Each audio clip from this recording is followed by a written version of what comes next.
Yeah, Kanye West is no stranger to controversy, but the hip-hop artist raised eyebrows last week when he tweeted his support for President Trump. Last Wednesday, he tweeted, "You don't have to agree with Trump, but the mob can't make me not love him. We are both dragon energy. He's my brother."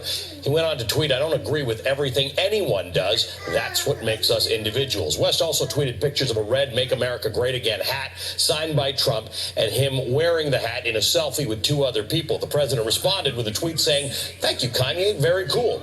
A lot of people have criticized Kanye for his comments about Donald Trump, and in an interview with nationally syndicated radio host Charlamagne the God, he talked about how he identified with Trump as an outsider. When he was running, it's like I felt something. It's like the fact that he won, it's like it proved something. It proved that anything is possible in America. That Donald Trump could be president of America. I'm not talking about, what he's done since he's been in office, but the fact that he was able to do it.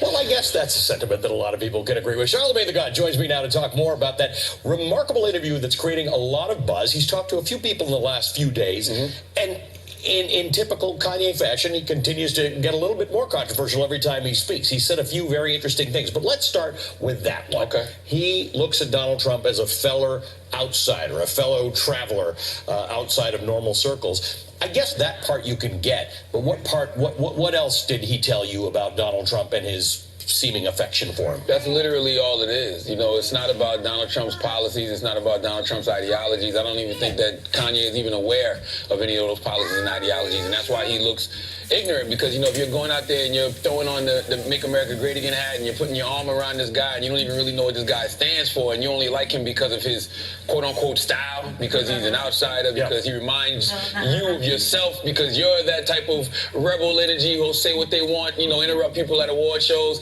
That's not a good enough reason to stand next to a bigot, if you ask me. He's actually interesting.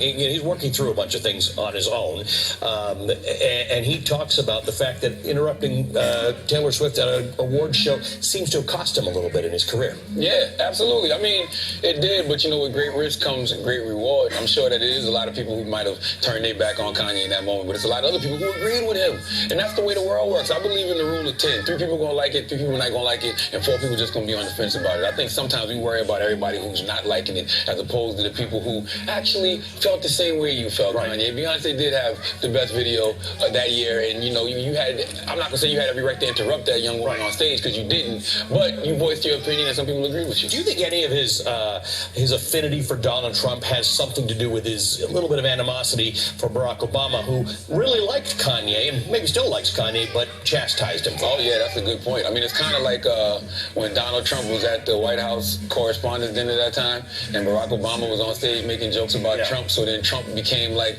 the villain. Right. It's kind of the same thing with Kanye. They both remind me of the villain off The Incredibles. Remember the first Incredibles?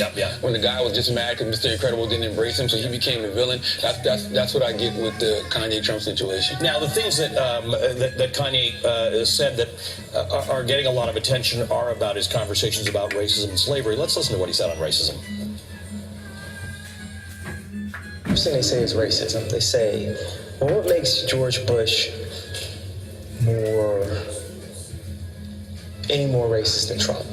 Is a question my friend asked me. My response is, well, racism isn't the deal breaker for me. If that was the case, I wouldn't live in America. Again, an interesting response. Racism isn't the deal breaker for me. If it were, I wouldn't live in America. What do you think of that? I mean, like I told him, that's some very rich rhetoric. That's what a rich person can say, because a rich person has those options. They can afford to go move someplace else. But I don't know too many places in the world that they can go where they're going to escape racism or escape colorism. But I just feel like that's just a disconnected statement, because there's a lot of people here that are born disenfranchised who have to deal with racism every day. They don't have any options whatsoever. So I just think that's a very rich statement from a rich person. Like, that's a rich person's option. But A lot of other people in America don't have that option. You were actually fairly accommodating of another statement he made about slavery being a choice, and that he meant something more complicated than he actually said. And you gave him some advice about maybe thinking twice before saying something like that's going to get a lot of attention. He did say that he thought slavery was a choice. Yeah, you know, I got a segment on my show called Donkey of the Day where I give people the credit they deserve for being stupid, and I definitely gave him Donkey of the Day for that statement, because it's not about what you meant to say. It's about what you actually said.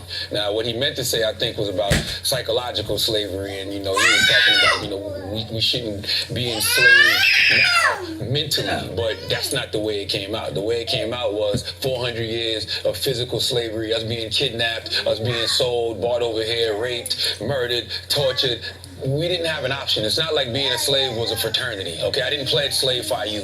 You know what I'm saying? Like, I didn't enroll in slavery. We didn't have a choice in that matter. So that was just a stupid statement. You did tell him, though, that, you know, the advice you give him is measure twice. Yeah, because, you know, he's in the clothing. You know what I'm saying? So when you're in the clothing, like, you know, he's got a factory. He watches people make clothes. When you see people cut fabric, you're like, they measure twice so they can cut once, because they're not going to waste that fabric. So don't waste your thoughts like that. You know what I'm saying? Like, you have too big of a platform. Yeah. You have too much influence. There's people actually out there listening to you. So when they hear that rhetoric, oh, look, Kanye said slavery was just a choice. Or Kanye said, you know, black people can just get up and go be great. Yeah, I do feel like we can get up and go be great, but, yo, it's a lot more nuanced, and it's more complex than the way he words it. Charlamagne the God, great way to end the show. Thank you for being here.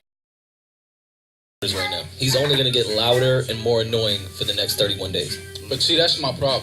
Like, why does Kanye only talk to people and talk to the public when he wants to sell something? Because he's a selfish fuck. Right. So it's just time we just got to move on from Kanye, honestly.